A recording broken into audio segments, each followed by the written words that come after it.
All right, folks, I think I'm up and live. So, welcome to this episode of the Human Performance Outliers podcast. I believe this is the very first live recording, that I'm going to put up on the podcast side of things, as well as the YouTube channel. So, for those of you who are coming in to check it out, welcome. And a couple things before we get rolling on some topics for this episode. If you like the video, great. I'm always welcoming people to check things out on the video side of things. If not, this podcast is always available on all the podcast listening platforms. So links in the show notes can direct you towards some of the more popular ones, or if you have a podcast listening app that you really like, if you search Human Performance Outliers podcast, you can find it there as well. So couple things related to the podcast in general. I'm going to be doing a few more live shows, I think at least through part of the summer here. And one way I think I'm going to start that up is just doing a bit of a check-in on a weekly basis. I'm planning on Wednesdays at 1 p.m. Pacific time, assuming that ends up working out well in most cases, as I kind of go through what will be a very different training plan than what I've done historically. So for those of you who have been kind of following me or following the podcast, you probably already know that I'm preparing for a really big project that's going to be quite a bit different from anything I've ever done in the past in regards to ultramarathon running. And that's called a Transcontinental Run, or essentially what it'll be for me is I'll be starting in San Francisco, living out of an RV for weeks, and then eventually ending up in New York, assuming things all go well. And I'm doing it for a charity called Fight for the Forgotten. If you're kind of interested in a little bit of kind of how that started, I actually chatted about it on the Joe Rogan Experience in December of 2019. I believe that's episode 1392. So we chat about that a little bit at the very end. I've also had Justin on the podcast here, who is the founder of Fight for the Forgotten. He kind of gives his background story, why he started the charity and everything else. But essentially his big humanitarian effort has been raising awareness, raising funds for what he considers the most forgotten group of people on the planet, which are the Pygmy tribe over in the Congo, or specifically the Uganda. So it's going to be kind of fun to help him out and help out his charity with this type of stuff. And the running part of it is the part that I'm going to try to do to help with that. So it was also a project that I got interested in, I would say, like kind of early in my ultra running career, just as something I thought I'm going to do this eventually, but really didn't have a great reason to do it or something to really kind of put a firm date down. So meeting Justin, hearing about his stuff was kind of the catalyst there. So we're targeting September 1st for the start, which gives me roughly 10 weeks to build up and kind of peak for that particular thing. So for those of you who kind of follow my training and my philosophy to running, I follow what I like to call kind of a periodized training structure that moves closer towards race day intensities, or event, in this case, intensities and specifics. So the big difference for me here is going to be, to date, I've done basically all single day ultramarathons, or ultramarathons that are 24 hours or less. And the idea there is that you push yourself as hard as you can and kind of wring yourself dry over the course of whatever time frame it takes you within that day. There's going to be some things that just naturally happen through that process, like dehydration, energy deficit, perhaps sleep deprivation, those sort of things that you kind of just take that bullet, so to speak, during the event itself, knowing that afterwards you can just shut it down and do hardly anything, at least for a few days afterwards. That's going to be the big difference. So for this, the record for the Transcontinental Run is just over 6 weeks. It's actually 42 days, 6 hours, and 30 minutes by Pete Koselnick. It averages like just over 72 miles a day. So if I want any hope of keeping up with Pete's journey in 2016, I essentially need to do a fairly long ultramarathon every day, which means I'm going to have to get up and do it again the next day, which means I got to be on top of things like nutrition, hydration, and getting some sleep in between days to make sure that, every day I can get up and do it again, versus, being able to kind of play catch up in the following days, if that kind of makes sense. So that's going to be the part that I have to try to kind of solve between now and then. And I've played around with a few different strategies just in my head before I really got into peak training, or not peak training, but the start of the buildup for this. And I've toyed around with possibly doing some run walk strategies, which I think I will implement to a degree. We'll talk about a little bit of this after I kind of reflect on the first week of the buildup. I'm a little more open-minded to a more consistent pace strategy, just after looking at kind of the numbers and getting a feel for like kind of how it feels to run those paces on kind of semi-tired legs. Ultimately, I'll make that decision when I get myself in a position where I can do a simulation of the event itself, which I'll also talk about a little bit here in terms of kind of how I'm going to structure a simulation. What I want to do for that is obviously I'll be leaning on a lifetime of running. It's one of those things where a lot of the variables for something like this is going to be just making sure I don't get injured. And, doing that doesn't necessarily mean you have to be specifically fit in any particular endurance event. It just basically means like you have to be moving forward. You have to be moving forward most of the time that you're awake, but you have to do it in a way that doesn't get you something that, keeps you from being able to move the next day. So like any type of tendon issues, muscle issues, things like that, I'm going to be trying to avoid so that, being too aggressive early doesn't lead to days off, which would obviously set you back in terms of your progress, my progress heading forward.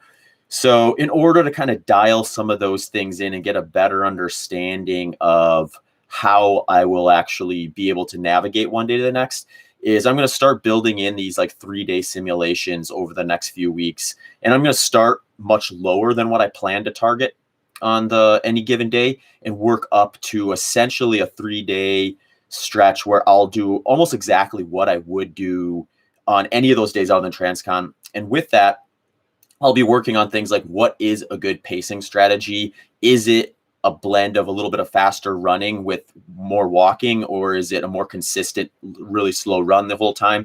I'll be kind of playing around with some of those things, see where I gravitate to. Ultimately, I'm going to be open-minded during the event itself to be able to, go between some of those strategies too, because I do think, dealing with like boredom and monotony and things like that is going to be part of the process. But a few pieces of data just to kind of let people know what it looks like here. It's a 3,000-mile route. You go through 11 states.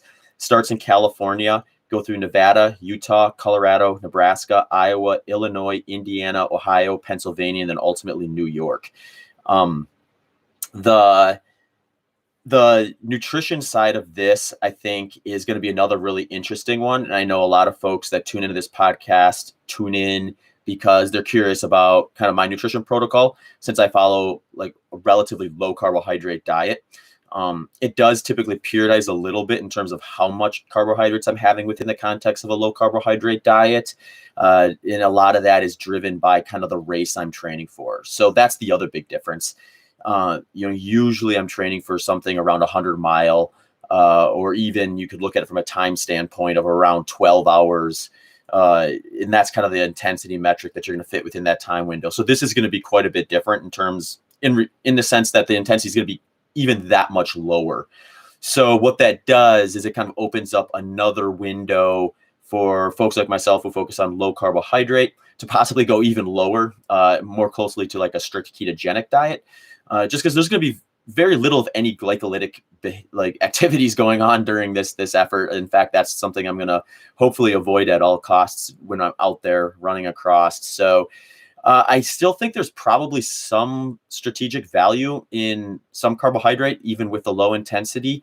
So I'm not necessarily going to eliminate it altogether or go zero carb for the run across, but it's another thing I'll play around with a little bit in the training, in some of those simulations that I'll do leading into the event itself, and kind of play around with where it goes. So I'm pretty open-minded on kind of where that falls.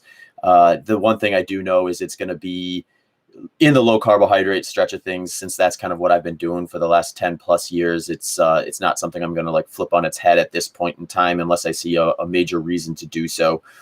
I've been really fortunate with some of the more recent guests that have come on the podcast and have just kind of shared some of their advice and some of their stories that have gone along with some of these longer type efforts. Some of them specific to the Transcontinental Run that I'll be doing, some of them different, but still a lot of similarities, where they're doing multi-day long haul type of things like this. and getting kind of an idea of what they said works, what I should look out for, and account for, and things like that has been very valuable. So if you're really interested in that, I'll be releasing quite a few of those in the next coming weeks, where I'm talking to folks like Ray Zahab, who's run across the Sahara Desert. The Pete Kostelnick interview is actually already out. We had Dean Karnassus come on, and my wife Nicole and I interviewed him and asked him about some of his longer haul efforts that he's done. He's actually gone west to east and east to west on transcontinental efforts. So he had some cool stuff to share. And most recently, I spoke with Cinder Wolf, and she actually was one of the kind of crew members for both Pete Kostelnick, as well as Sandy, who has the course record for women on the Transcontinental Run. So she was there for that one too. She had a lot of really interesting things to share especially around nutrition and just kind of how that plays. Because one thing I'm definitely going to have to practice during the simulation is just, how do I manage to get in enough food from one day to the next versus what I'm typically doing in training. So to give you some perspective on that, what Cinder shared with me is, she said that it's not quite as simple as kind of thinking like you're going to hit X number of calories every day, therefore we need to make sure you're eating that specific number. She said it ebbs and flows a fair bit, especially depending on where you are in the country. So like going over the Sierras, and when you're getting up into those higher altitude areas, you're just going to burn more calories from that. So part of it's because you're going through steeper terrain. Part of it's just you're going to burn more calories at altitude than you would at sea level, especially when you're working. I'm not very versed on kind of how exactly that, if there is an equation, works with that in terms of like X number of thousand of feet above sea level can induce an extra caloric demand of a certain amount. So I may actually try to find someone who has done some research on that sort of thing and just tap into their ideas about that. But Cinder seemed to think there was a pretty wide variety where, there may be days where targeting 10,000 calories is enough, but then there may be some days when you're up in the higher altitudes where you're going to have to be hitting closer to 17,000 calories. So getting that kind of dialed in will be interesting, just generally speaking. And I'll definitely be using those simulation days to kind of figure that out, like what is going to be a good strategy in terms of getting that energy in without causing like digestive issues or, feeling like I'm full all the time, all while trying to run all day long, which I think is going to be something that's just going to be needed to be ironed out through actually doing versus trying to kind of guess at it and then hope it works well and learning it on the road, so to speak. So that's another thing. One thing Cinder did share with me was they were, when she's helped folks out with this type of stuff, you've really got to target like super high energy foods that are very low volume. So we're talking like very, very little, if any, fiber. If you can avoid it, it's just like things that are going to take up space and not give a big energy return is going to just get in your way over the course of something like this. So she said that like targeting a lot of, I think she was talking a lot about a lot of full fat dairy type stuff, just adding like full creams and things, cheeses and stuff like that, just basically putting that stuff in and on everything. So you're just making something that would otherwise be moderate amount of calories, very high calories in a very small package. So when people think of like a smoothie, they probably think, it's maybe 300-400 calories or something like that. If I have a smoothie during the Transcontinental Run, it's going to be 1,000+ calorie smoothie, and it's going to have a lot of like heavy whipping cream and that sort of stuff in it, just to get that energy in at a relatively small volume. So that'll be kind of interesting to play around with. And that's actually one thing I've been starting to kind of play around with once, or as I kind of get going here, is just introducing more dairy products into my nutrition, just because if I'm going to be having a lot of foods with a lot of dairy in it, I do think it's probably something I need to kind of adjust to a bit. I've eaten a fair bit of dairy over the last year or so. I've gone back and forth on dairy throughout my kind of low carbohydrate nutrition. In the past, I've taken it out altogether for upwards to a year, and I've brought it in a fairly high amount at times. So it is something I'm going to play around with and continue to try to add a little bit more into that. So that kind of takes us to the first week of kind of the buildup here for the project itself. We'll start with the nutrition, since I'm kind of on that thread right now at the moment. So the first week, some of the staples that I was kind of targeting, was dairy. So I've been kind of adding more like full fat cheeses, yogurts, milks, creams, and sour cream. Those things have been finding their way into like the majority of my meals.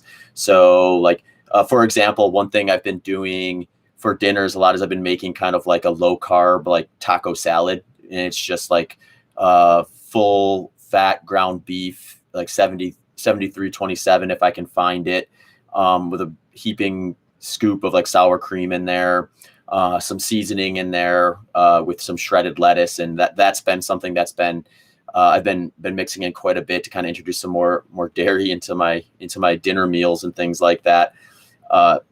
Ground beef has been something I've been doing a fair bit of. Salmon. The carbohydrate sources I have been targeting so far have been like sourdough bread, potatoes, melons, berries, and some apples. That's kind of been some of the staple carbohydrates I've been using this last week. As I get closer, I'll start phasing out some of those that are more fiber-based. So like the melons, the berries, the apples, the potatoes, I'll probably start to kind of skew away from them a little bit and maybe focus a little more on what carbohydrates I do have being a little more energy dense, low volume. So the sourdough bread may stick around, but other things like maybe like honey or something like that, or if I would decide to keep carbohydrates in at even say like a 10% level, if we're talking about a 10,000 calorie day, there may be some value in some sort of like a defibered juice or something like that. But a lot of the carbohydrates I'll probably ultimately end up using for the event itself will be S Fuels Race Plus, which S Fuels is my nutrition sponsor, and they make a low carbohydrate kind of catalog of different products that I use. And one of theirs does have a carbohydrate base that I'll use for like higher intensity things or races when I'm trying to defend muscle glycogen during some of these longer, slightly faster efforts. So that'll be something I probably do use during the Transcontinental in terms of where I'll get some of the carbohydrates. So I'll probably start bringing that in just so I'm used to it more so when I, get out there on the day of, and I know that I'm able to tolerate enough of it. But I haven't started kind of introducing that yet because we're still kind of away from a lot of the simulations and things like that. So for those who are like wondering about the actual kind of ratios along that right now, since my training does still have a little bit of intensity in it and my volume has picked up, usually I keep myself in around a 10 to 20% carbohydrate range when I'm kind of have some speed workouts on the schedule as well as some volume. So right now, this last week, it was about 15% carbohydrate, about 20% protein, and 65% fat. With those staples that I kind of talked about, I'll also have some stuff like the S Fuels Life Bars or the S Fuels Train, which is their like protein and fat based supplements. If I need something that's a little more calorie dense and in low volume, like between meals and things like that, like if I'm going to go out for a second run. So to give some context to that, the first week of training, I hit 131.58 miles. And I did it in a little bit of a different way than I normally would. Usually I'd probably make that a little more even and then have like kind of a couple or one long run that would maybe stick out a little bit. But for this particular one, I had kind of 3 days that stood out a little bit as being longer days. The first day was like a 20 miler in the morning and a 5-mile run hike in the afternoon. One thing I started introducing is a little bit more kind of run hike type of a mechanic on some of my second runs of the day, just to kind of get that dialed in a little bit, because I think especially on some of these steeper areas going up the mountains and things like that, or on days where I may be feeling a little more run down than normal, I think being able to move forward even at a walking pace is going to be very valuable. So I want to make sure that, I have that kind of skill set dialed in enough to be able to lean on it in those times. So the first 4 days, including that 20 miler and that 5 miler, I did kind of 2 a days where I'd run in the morning, then in the afternoon. And then I kind of reserved the last 3 days of the week for just solo runs. So Tuesday, day 2 was just under 10 miles, followed by about just over 7.5. The 7.5 was a run hike. Then I did something pretty similar the next day, just under 10 miles in the morning, just over 9 in the afternoon. Then I started introducing some of the speed work. So I am going to keep in some faster running, I think, throughout this plan.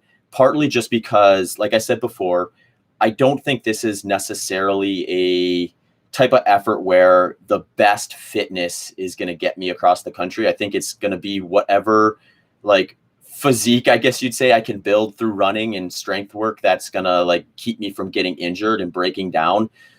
So I think like some of these like faster, shorter intervals and things like that are just going to be things that are going to keep me a little stronger than if I'm just out there slogging around at kind of goal transcon pace the entire time.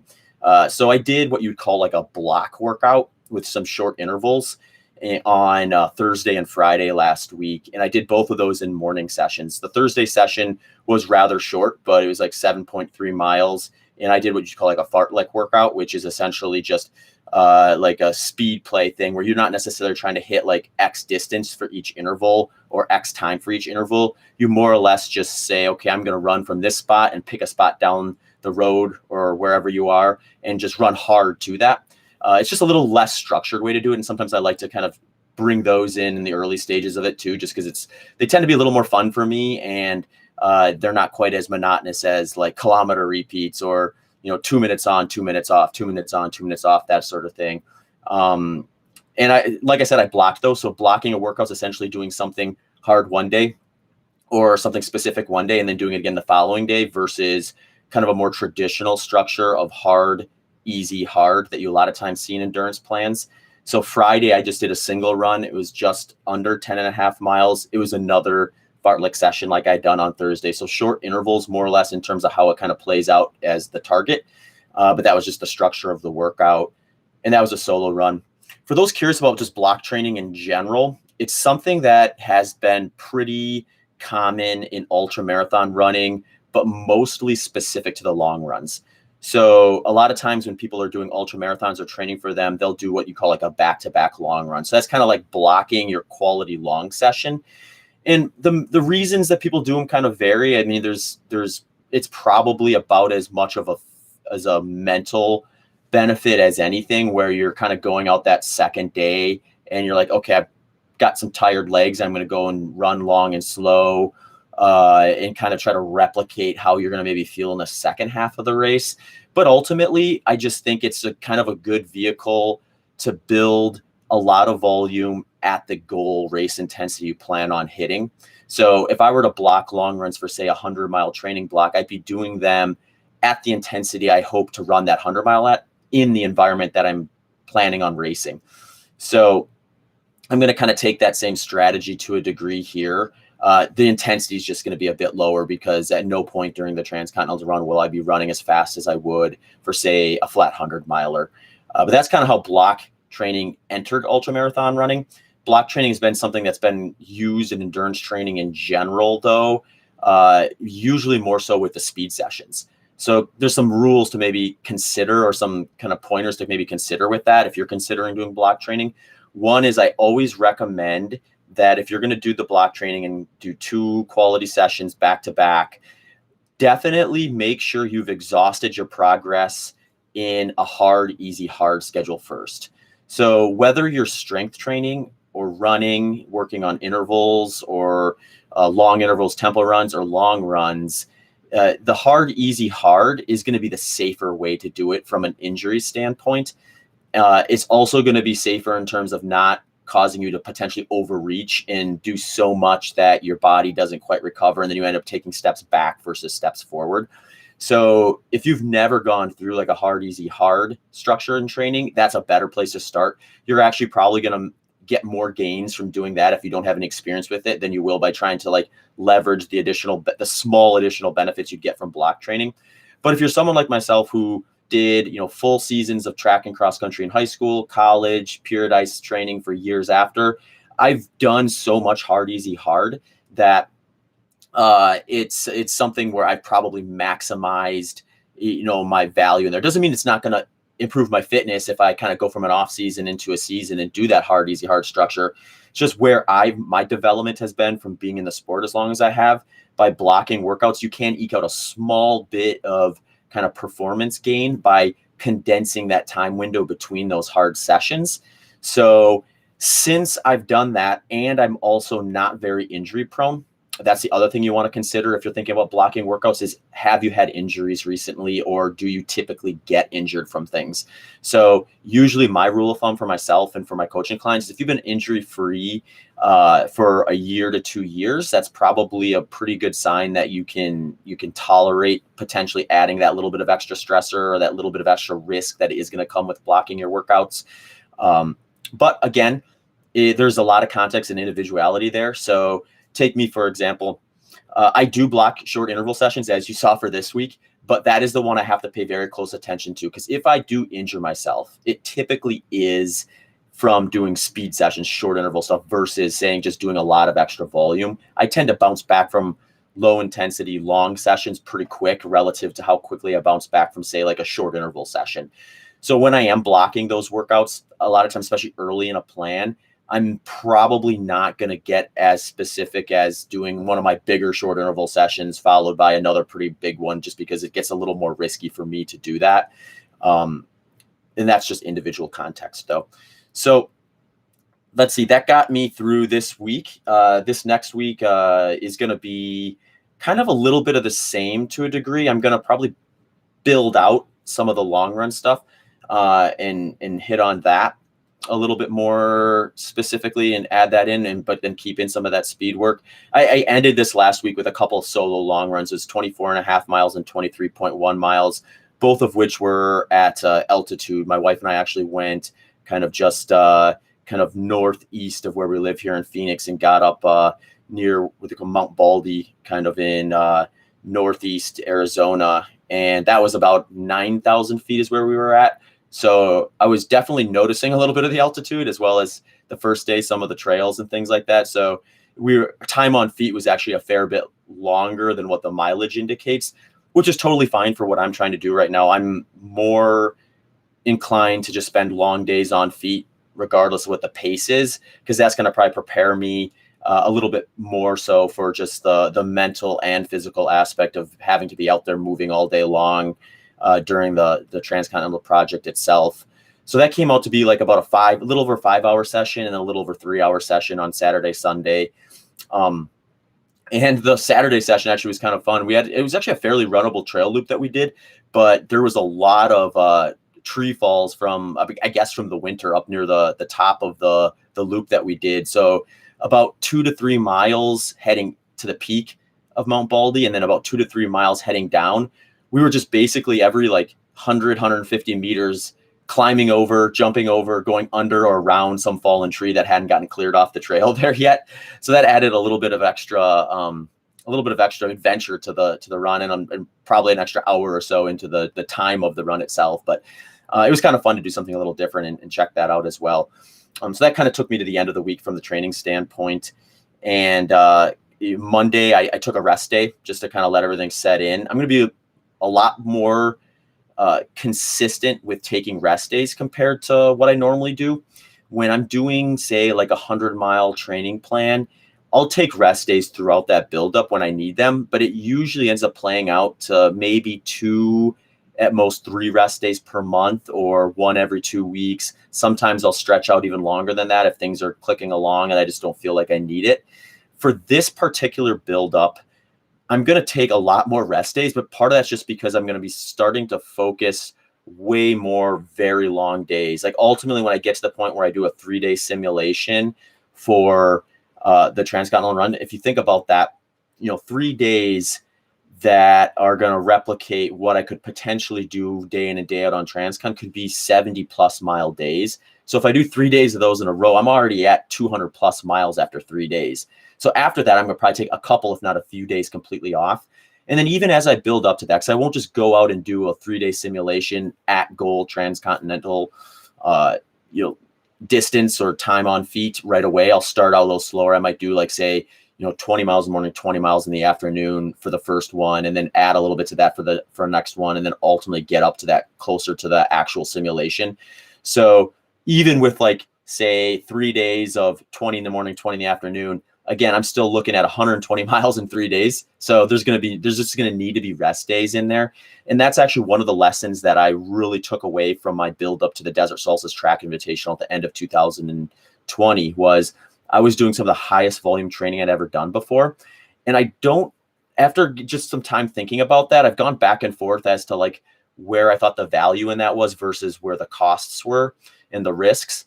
And ultimately, I think the conclusion I've come to is maybe a little bit less about like some of the bigger days or even some of the bigger weeks that I did. It was maybe just too much of it for the first time of doing it. Or the other way to maybe look at it is I maybe should have had a similar buildup to that, but instead of trying to string multiple weeks in a row without a rest day, do kind of the same plan, but just pull a random day out of there.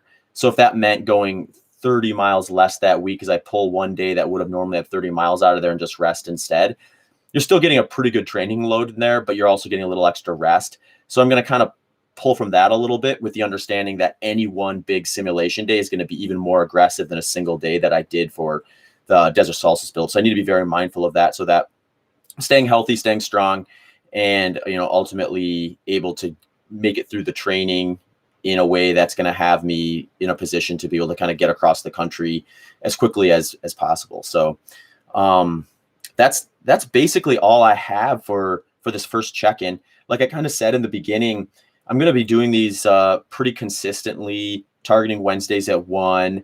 So if you're interested in hearing the live stuff, they'll be here on YouTube. And then ultimately I'll get it up on the podcast audio stuff as well, probably right after. So if you're more of an audio listener, just look forward to that popping up pretty quick after the live stream, and just kind of check in and see how things are going. If I make adjustments or changes, I'll share that with you.